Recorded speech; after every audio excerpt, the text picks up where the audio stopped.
If you are new to the channel, then subscribe the channel and press the bell icon for further notification. Okay student, welcome you all again in lecture 16 of GATE Engineering Math Calculus series. So today I have taken question number 38, 39, 40 and 41. 4 questions. Some questions on line integral, Green's theorem, continuity, discontinuity and simple integration and a maxima minima. So with this we will end calculus here. If I get any other extra questions, I will put it at extra lecture 17 in this playlist. So okay, then let's start. So in question number 38, fx is given 3x cube minus 7x square plus 5x plus 6 and the maximum value. So for maximum value we will differentiate it. If you differentiate it, you will get 9x square minus 14x plus 5. So you will make it 0. You can solve it by 9 plus 5, 14. If you solve it, you will find it is 5 by 9 and another one is 1. So these are extreme values. So what you will do, you will second derivative it to find it which one is maxima and which one is minima. So for that it will be 18x minus 14. Now we will put 1 by 1. If you put x equal to 1, then what you will get 18 minus 14, that is plus positive, that means it is minima. So minimum is not the answer, required answer. X equal to 5 by 9 if you put, then it is 18 into 5 by 9 minus 14, that is minus negative, so it is maximum point. Now you need to find, here you can see here also one boundary is given. So this is 2018 question, 2 marks. So you can say same type of question, maxima minima, but here it is in earlier also we have seen these boundary problems are very important for maximum. You have to check in the boundaries also. So if you put now f 5 by 9 and if you do it, 3 5 by 9 whole cube minus 7 into 5 by 9 whole square plus 5 into 5 by 9 plus 6. So ultimately you will get 7.131 if you solve it. But we need to check at boundaries also. You have to check, if you put f0 then it is 6, obviously it can be easily seen. If you put f2 in place of that 5 by 9, if you again put 2 in the function, 3 into 2 cube minus 7 into 2 square, so all this series plus 5 into 2 plus 6, if you do it, then answer is 12. Now obviously you can see which one is maximum. This one is maximum. You will check this maximum value and the boundary points. Out of three, the maximum one will give you the answer. It is given a function fx is defined by this function, which is known as generally box function or greatest integer function. They have directly defined. What is the meaning of this? It will take the left hand integer, greatest integer, largest integer less than or equal to x. So if you see this graph, this is the graph for, these are also known as staircase function. Let me do the first graph, then I will show this type of graph it forms. This is your input, the output is something like that. This is your output, that is y. So what is the meaning? If you put in box 0.2, so it will give, 0.2 is here, it will give the left hand side integer. Left hand side integer is 0. Now if you give 1.1, so 1.1 is here. So it will give 1. So this is the 1 level. You can see this is 2 level. This is minus 1. This is minus 2. So it will give 1. Even for 1.9 also it will give 1, because 1.9 also, this is 2, this is 1. 1.9 also it will check what is the left hand side. In 1.9 what is in left hand side? 1. So it will give a height of 1. So for 1 it will be 1. For 2 it will be 2. So for 2.12 and negative side it is 0.5. So what is there in the left? 0.5. 0.5 is here. What is there to the left? That is minus 1. This is minus 2. So left hand side, smaller means left hand side. If you go right side then it is highest. So the smallest is this, minus 0.9. This will also give you minus 1. Minus 2.1 will give you minus 3. But plus 2.1 will give you plus 2. So these are the known as the greatest integer function. So the integration they are saying. Then we will come to another one. First let me show it in this way. So this is your fx dx. Now let me think what will be my fx dx. 0.25 to 1.25. If my x lies between 0.25 to 1, then what is the output of this box function? 0.25 to 1. 0.25 to 1. That means its output will be always 0. You can see 0.25 to 1, 0.3 if you put, then it is 0.9 if you put, then it is 0. So the function of the output of this box is 0. That means function is simply x. And if your x between 1.1 and 1.2, then what is x? X minus, what is the box of 1.25? That is 1. Because if you put box 1.25, you can see box 1.25 is 1. Box 0.3 is 1. Sorry, 0. So the function is this. So the function has broken into two pieces. So we'll integrate it in two pieces. First 0.25 to 1.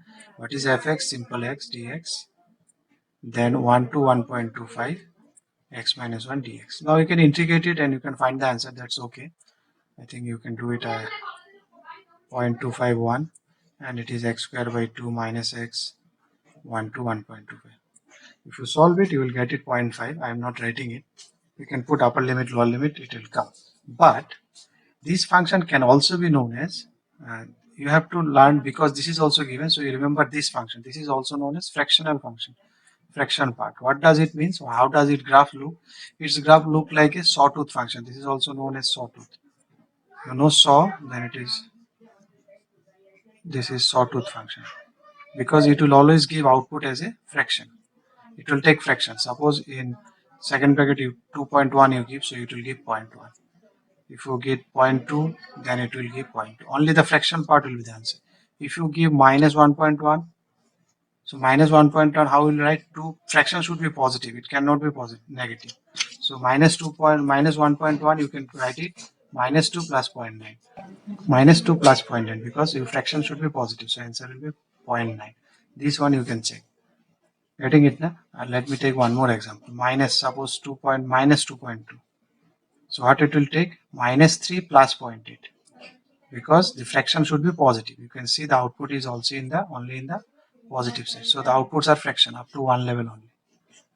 So what does this function x minus box x? If you see this function x minus box x, if you see this function x minus box x, this is actually nothing but the fraction part. If my suppose x is greater than 0, I am taking some examples. If x equal to 0, then what will be the answer? 0 minus 0, 0. If x is equal to 0.5, then what will be answer? 0.5 minus box of 0.5, what it will be? 0.5.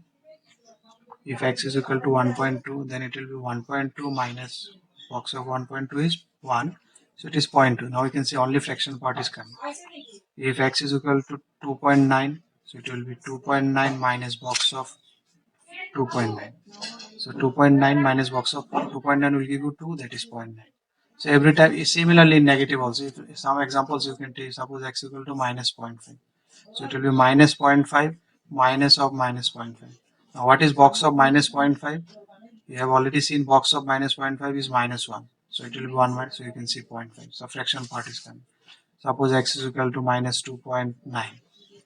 So what it will be? Minus 2.9 minus of minus 2.9. So minus 2.9. Then minus 2.9 left hand side is minus 3. So 3 minus 2.9, it will be 0.1. You can see the fraction part is only the fraction part. That part we have already discussed. That is, this is known as this type of function. So this is nothing but actually this function is given. So you have to integrate actually this function from 0.25 to 1.25. Now if you see the graph that I have plotted for you, this graph is a periodic graph because it is repeating. So for periodic graph differentiation, definite integral is easy because they want to integrate it between 0.25 to 1.25. That means the length is 1. So they want to add this area. So in definite integral, if it is given, the 1 unit is not, it is not mandatory that you should take 1 unit here. You can shift it now. You take 1 complete cycle, that's okay. Because the cycle is of here 1. After 1, it is repeating. So you can start the cycle from here itself. 0 to 1 also. So if you integrate this one also, that will also, because you need to integrate just for one period, that is 1. So if you integrate this one also, that will give you answer. So what is the area of this one? This height is 1. You have seen the highest value of this function is 1. Base is 1. So what is the area? Half height into base. So directly answer is 0.5. If you can know that this is given, so no need to do that long integration. You can directly write, because this function will look like this. 0.25 to 1.25 means one full unit there, want to integrate it. 1 unit you can take anywhere because it is periodic. So if I take here, because 1 unit is the period. If you take 1 unit here, because all the triangles are same. So if it is done, next is 40.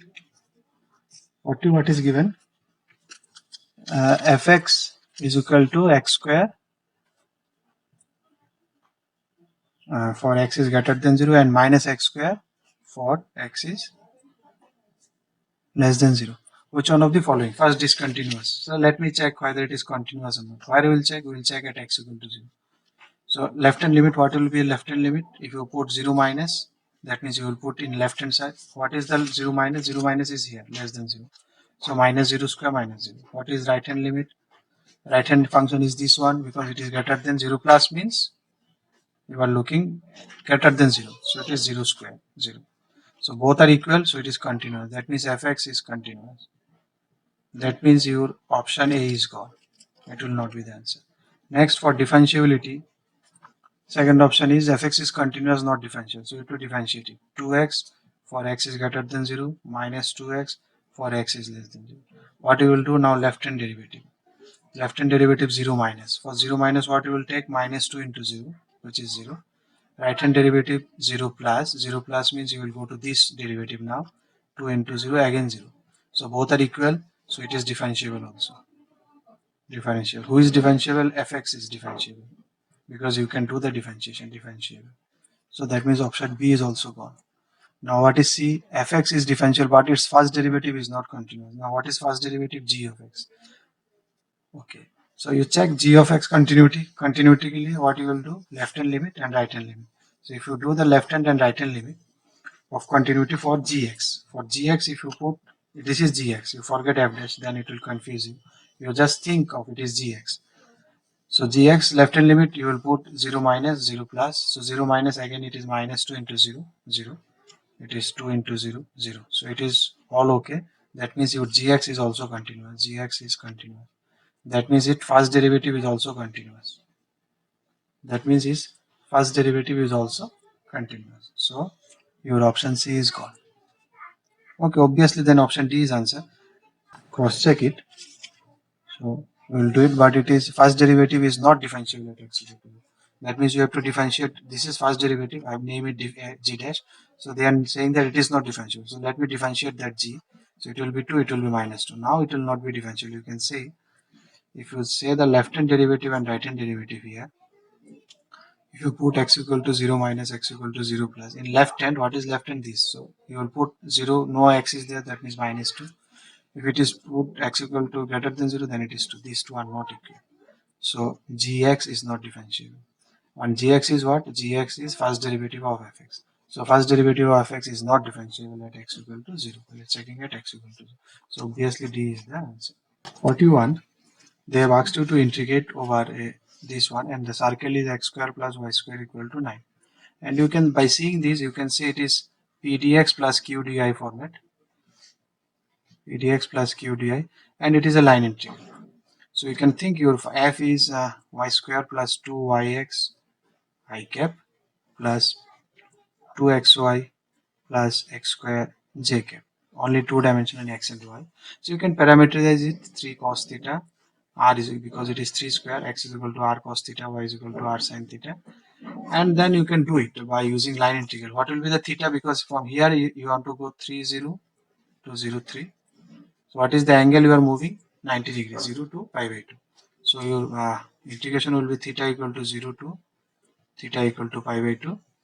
In place of y, you will put cos theta sin theta. I am not writing, you will put it. But I will show you a shortcut. First, you show the normal way that we have learned till now. This was our idea. Dot r dash, differentiation of this one.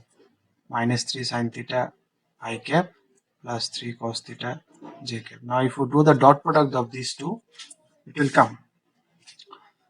And then you have to put y equal to this, x equal to this. Now you can see if you do it, it will come d theta. No doubt at it, but the integration will be a bigger one.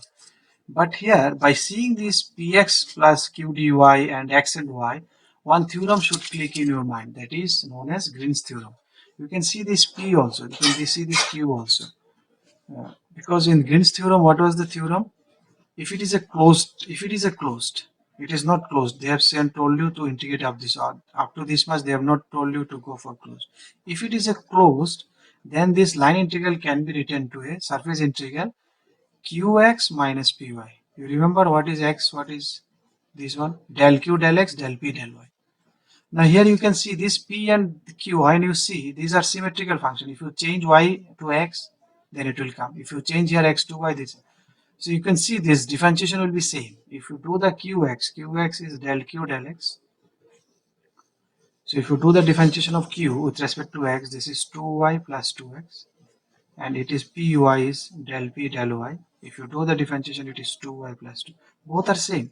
So if you minus is, it will be 0. That means this side will be always 0. Green's theorem, this side will be 0. No need to write this integration because this is 0. Once your integrand is 0, whatever limit you will take, whatever, it will 0.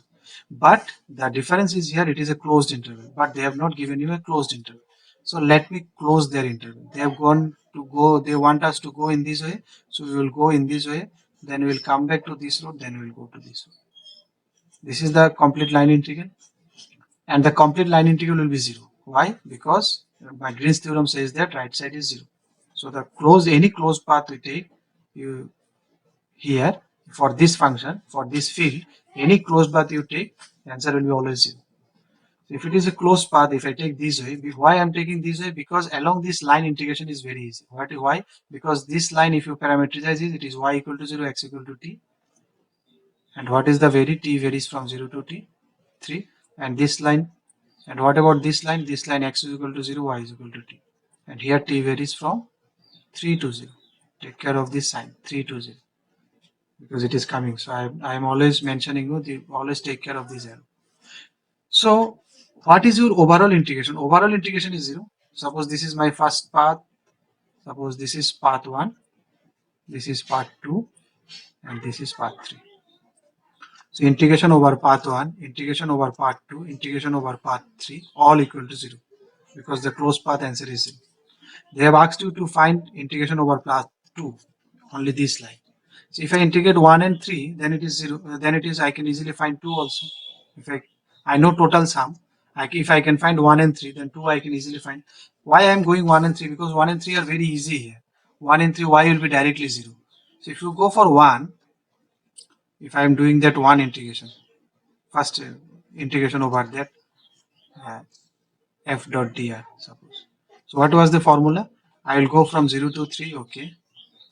Now what is my r dash t here? R dash t will be I cap only, because y is 0, ti plus 0j. So if you differentiate it I, so if you dot it with f, which one will remain? Only the p will remain, because it is pi qj. So only p will remain, and you will put y equal to 0 there and x equal to t. So only p will remain, and you put y equal to 0, x equal to t. Put in p y equal to 0. If you put y equal to 0, this is 0. That means the entire integration is 0. The first path is 0. If you integrate in second path, f dot dr, what is the second path? 3 to 0. Now what is parameterization? It is 0i. What is r here? 0i plus tj. So what is r dash? R dash here. So here r dash will be 0 plus j. 0 plus differentiation of 1 is I, so 0 plus j. If you do dot here also, and you will put here x equal to 0 and y equal to t. Now similarly, if you put here, only j will come, that is q. If you put q, x is equal to 0 and y equal to t, if you put this in q, if you put it, you will see, if you put x equal to 0, it is 0 directly, so it is 0. So ultimately what is there? You got this one is 0, you got this one 0. So what will be the answer of the integration 2? I am writing it so detailed so that you can understand it. So ultimately your integration answer is 0. So this is a very good application of Green's theorem. But in the exam you have to see how you will first if it is p dx q di and it is only x and y, because Green's theorem is only for x and y. So it may go from, it will should strike, it may go to Green's theorem.